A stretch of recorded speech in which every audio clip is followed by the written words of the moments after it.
Apreciados hermanos, qué placer estar con ustedes en este programa de Me Gustaría Saber, el programa que nos permite responder sus inquietudes, sus preguntas, y agradecemos al Señor que estamos en este momento para poder contestar de acuerdo a la palabra las inquietudes que ustedes han dejado. Quiero presentar al pastor Esteban Bor. Pastor, bienvenido al programa. Qué placer estar con usted aquí. Gracias, Pastor Salazar. Siempre es un placer participar contigo en este programa.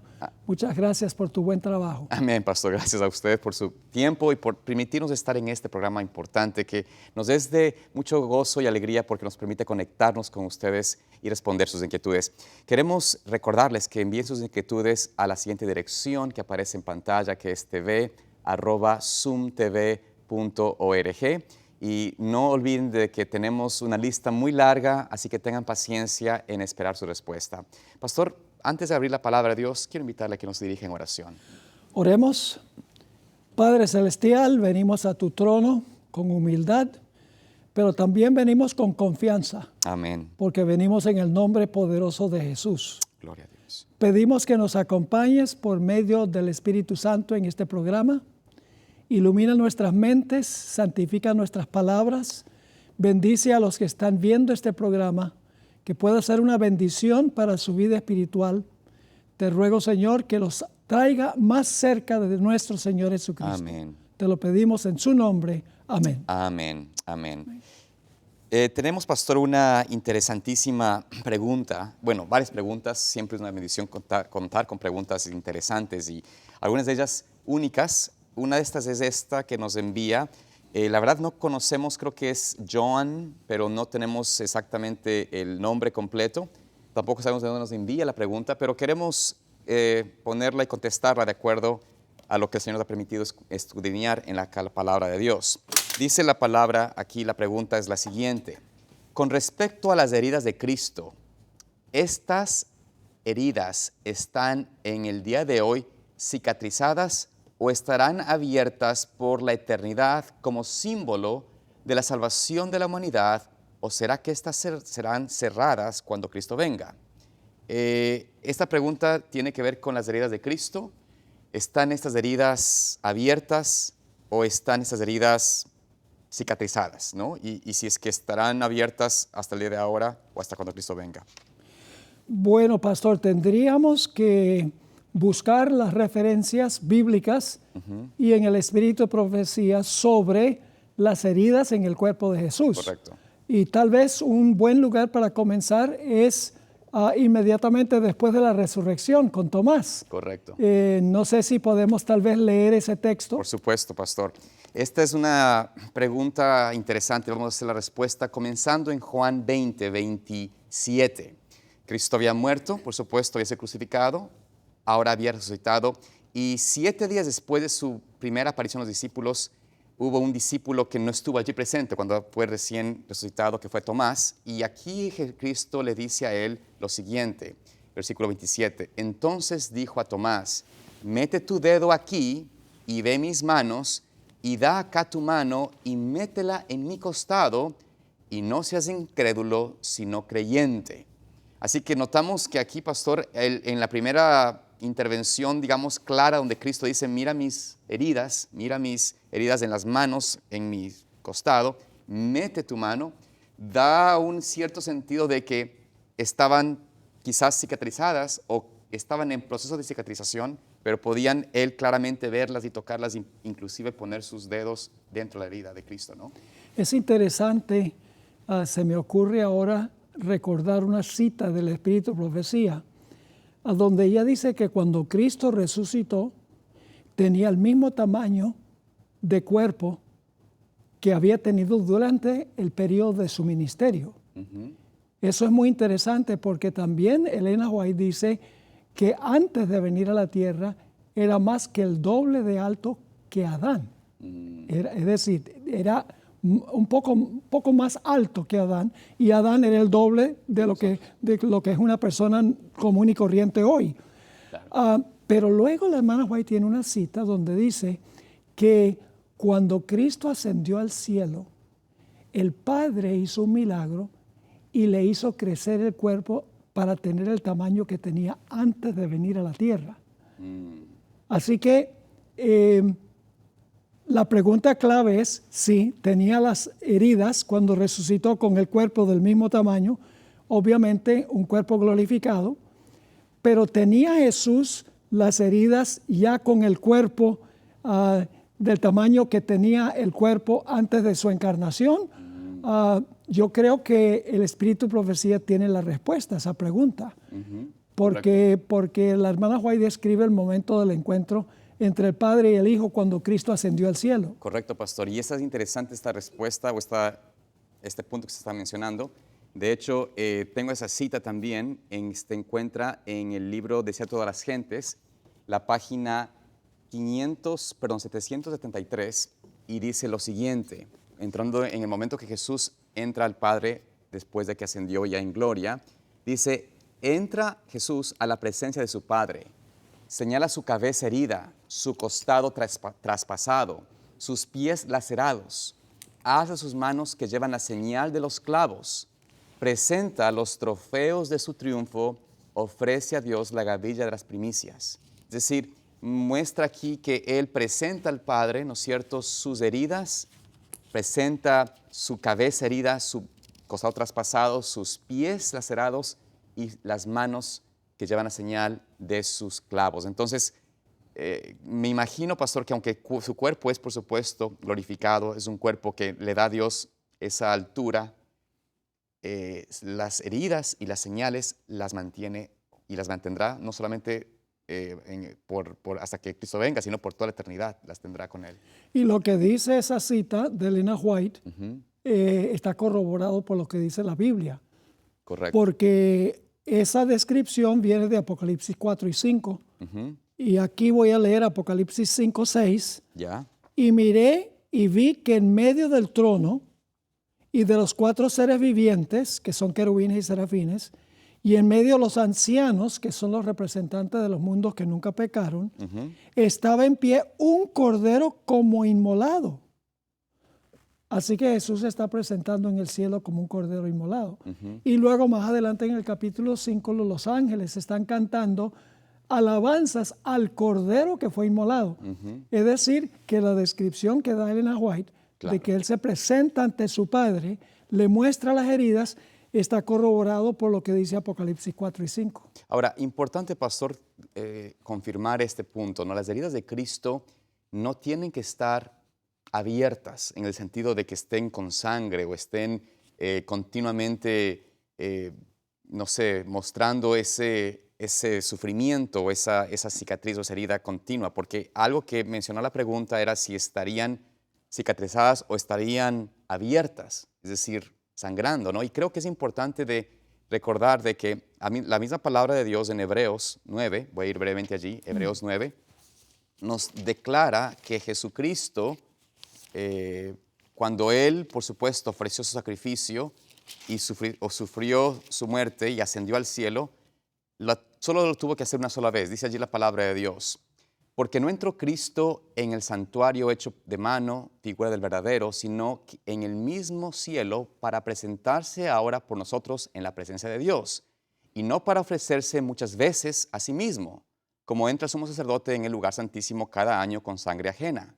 De otra manera, le hubiera sido necesario padecer muchas veces desde el principio del mundo, pero ahora, en la consumación de los siglos, se presentó una sola vez por el sacrificio de sí mismo para quitar el pecado. Es decir, Cristo padeció una vez, no es necesario que Él esté sangrando o esté sus heridas abiertas, ya que su sacrificio, su sangre, esa era suficiente, una sola vez, un sufrimiento, un sacrificio por nosotros. No tiene que sacrificarse o entrar en sufrimiento continuo. Y pienso yo que esto nos declara de que la cicatriz, o sea, que las manos y sus pies y su costado, su cabeza, están cicatrizadas, pero están con las marcas, por supuesto, de lo que Él sufrió por nosotros. Claro que ahora surge la pregunta, Claro. ¿será que después que termine el pecado, Jesús todavía tendrá las heridas? ¿O será que el cuerpo será restaurado sin cicatrices? Bueno, esa es una buena pregunta y la pluma inspirada dice lo siguiente, y eso es importante, en el libro Maranata, realmente el último versículo, el último, digamos, día del libro, el 31, estoy yendo allá brevemente, presenta al Señor esta declaración donde ella muestra y nos dice de que Cristo en realidad tendrá para siempre las cicatrices. Estoy llegando ya brevemente. Además de esto, creo que también es importante afirmar que lo que Cristo sufrió lo hizo una sola vez. Ok, dice aquí la palabra de Dios, ya la encontré, la palabra inspirada. En Maranata, el último día, lo que dice allí.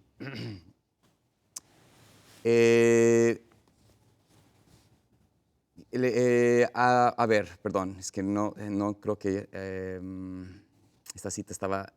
Ok. Sabe, pastor, la tengo en inglés, pero no, se me perdió en español la cita, disculpen en esto. A veces eso pasa. Pero dice lo siguiente, y lo voy a leer y traducir en inglés.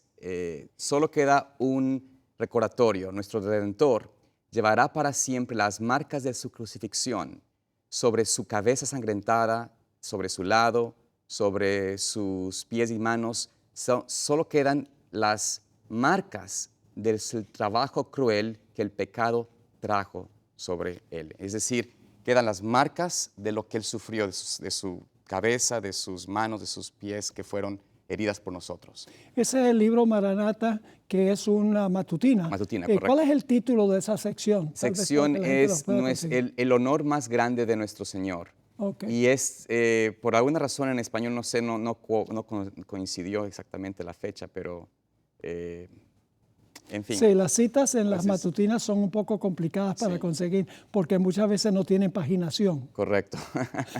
Pero bueno, pero eso es lo que decía o sea, lo que dice en la versión en inglés. Y creo que es importante simplemente corroborar este punto de que el Señor estará, por supuesto, llevando estas marcas por toda la eternidad. Cristo llevará esta marca sobre su cabeza, sobre sus manos, aún en un cuerpo redimido, un cuerpo glorificado, un cuerpo más alto que todos los seres humanos, tendrá esas marcas como señal de su sufrimiento y también de su victoria sobre el pecado, ¿no? Ahora, hay esa teoría de que hay personas a quienes se les aparecen las stigmatas, es decir, que de repente aparecen las heridas que tuvo Jesús en su cuerpo. ¿Qué podemos decir sobre eso? Pastor, es una interesante pregunta, en realidad, conectado a esto, porque en el libro de Gálatas, creo que este versículo es el que se usa muy frecuentemente dentro de la ideología, especialmente católica, de que pueden haber personas que reciben estas estigmatas, o este estigma de las señales de Cristo en sus vidas, y lo usan en base al versículo de capítulo 6, versículo 17 de Gálatas, donde el apóstol Pablo dice lo siguiente, terminando ya su carta a los Gálatas. Dice, de aquí en adelante nadie me cause molestias, porque yo llevo en mi cuerpo las marcas o estigmas del Señor Jesús, de acuerdo al griego, ¿no? Entonces, ¿podría alguien decir, bueno, ¿será que entonces esas marcas tienen que aparecer en el cuerpo de algunos fieles, como los católicos afirman? Bueno, pastor, esto no es lo que quiere decir esta palabra, por supuesto. Simplemente significa estigma, es una marca, o se usaba mucho en el antiguo tiempo, en el tiempo de los romanos, para marcar a los esclavos, quién es el dueño, ¿no? Y era una marca de vergüenza de que es esclavo y de que pertenecía a alguien, ¿no? Y Pablo lo dice aquí en el sentido de que él tiene unas marcas en su cuerpo, pero no son las marcas de Cristo específicamente, sino son las que él sufrió. Pero pastor, usted conteste esta pregunta. Son las que él sufrió por su conexión con Cristo. Correcto. Es decir, por ser un seguidor de Cristo, un predicador de Cristo. En 2 Corintios, el capítulo 11, el apóstol Pablo describe sus sufrimientos. Y voy a leer el pasaje completo. Dice, versículo 22 del capítulo 11, 2 Corintios. ¿Son hebreos? Yo también. ¿Son israelitas? Yo también. ¿Son descendientes de Abraham? También yo. ¿Son ministros de Cristo? Como si estuviera loco hablo. Yo más, en trabajos más abundantes, en azotes sin número. Wow. Los azotes le dejarían las señales en el cuerpo, ¿no? En cárceles más, en peligros de muerte muchas veces.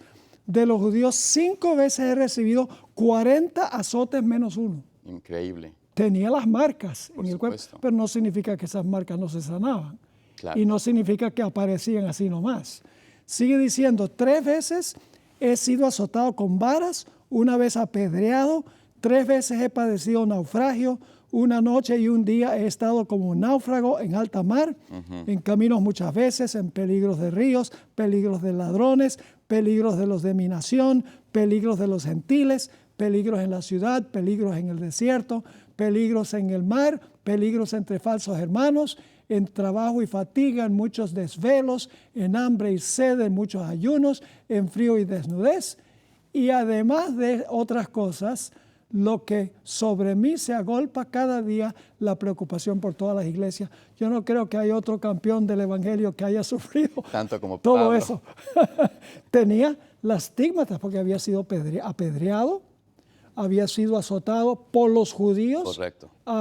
Así que en realidad esas son las estigmatas, pero el apóstol Pablo las consideraba un honor. Un honor.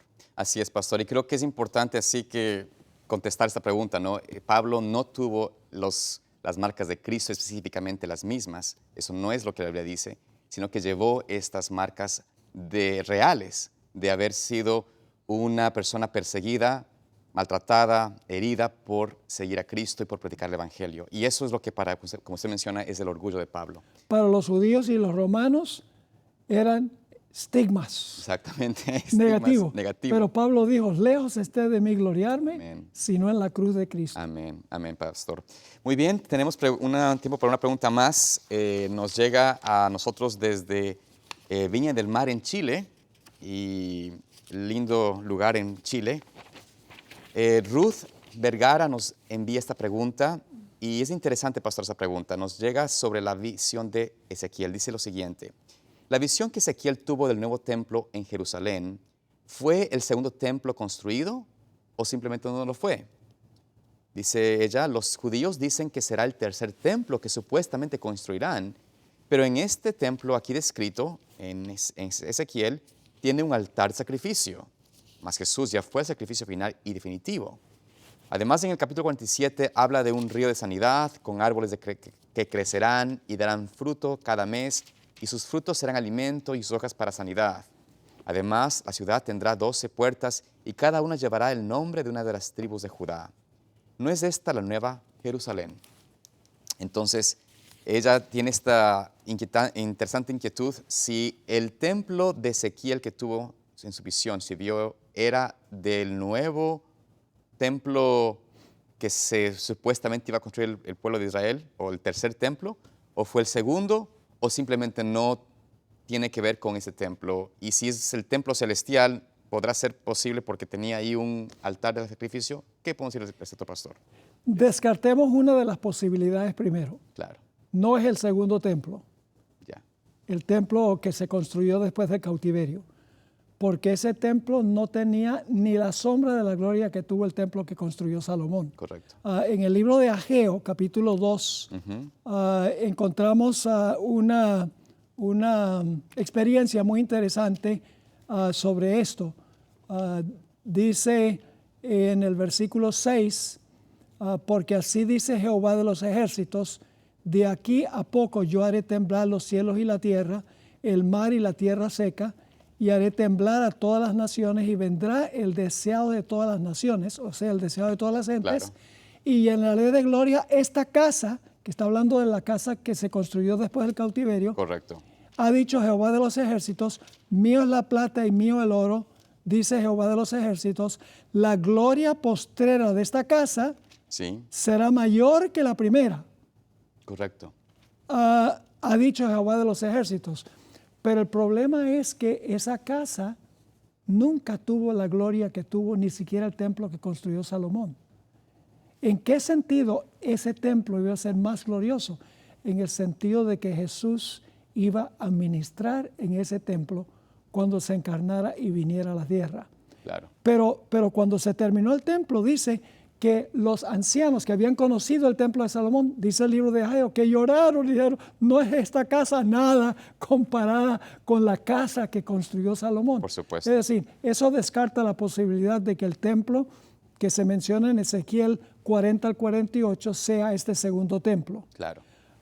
Ahora, que sea un templo reconstruido en Israel, creen los evangélicos mucho esto. Claro.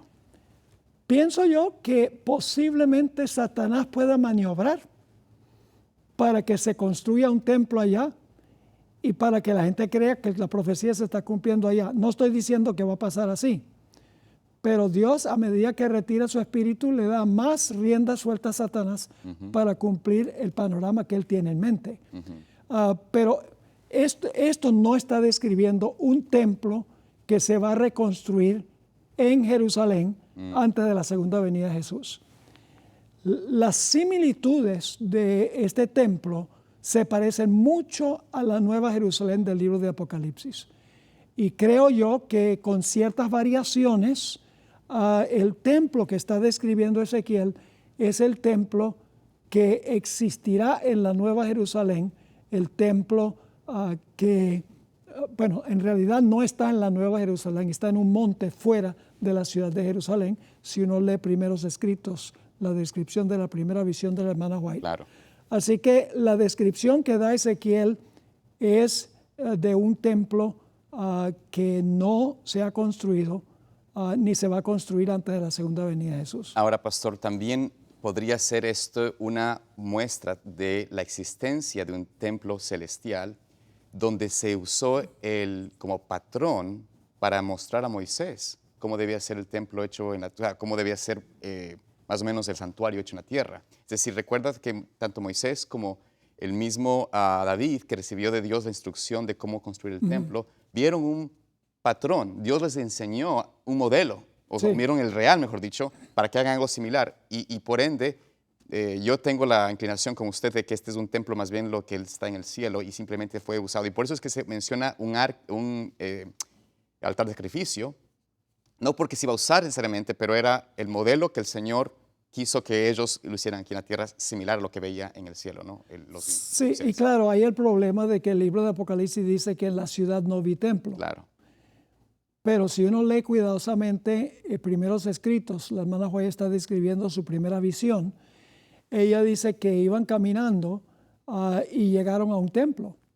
Y el ángel dijo, solo los 144,000 entran en el templo. Correcto. Pero no estaba en la ciudad, porque después dice que Jesús se retiró de allí y fue a la Nueva Jerusalén. Correcto. Así que sí hay un templo, pero el templo no está dentro de la ciudad, sino en el monte Sión. Amén. Ok, interesante. Creo que esto nos ayuda a tener una interesante discusión y estudio más adelante, inclusive de este tema, ¿no?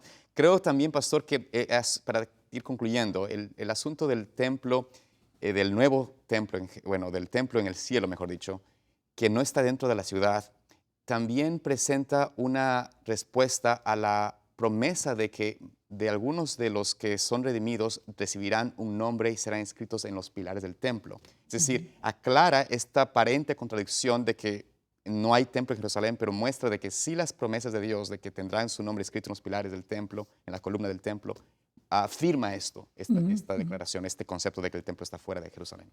Y eso lo dice en la profecía de las 7 iglesias, Claro. que va a escribir su nombre. Creo que la iglesia de Filadelfia Correcto. va a escribir los nombres sobre las columnas del templo. Ahora, el templo no será para ofrecer sacrificios, ni para Jesús interceder, para hacer un día de expiación. Posiblemente sea más como un lugar de adoración, podríamos decir, porque vamos a ir de sábado en sábado Claro. a adorar delante del Señor. Interesante, pastor. ¿Será que este templo vendrá a la tierra, nueva tierra, posiblemente? Yo creo que sí. Hay muchas preguntas que no tenemos respuestas definitivas, Claro. pero sí sabemos que va a haber un templo, no va a estar en la ciudad, no va a funcionar como funcionó el templo terrenal, sino que será un lugar de adoración a donde iremos de sábado en sábado y mes en mes para adorar al Señor. Amén. Bueno, agradecemos mucho su sintonía y por haber enviado sus preguntas. Muchas gracias por también confiar en que podamos responder de acuerdo a la palabra de Dios y les invitamos siempre a estudiar juntos, a estudiar más de la palabra del Señor que tiene allí las respuestas para todas nuestras inquietudes. Dios les bendiga y les guarde.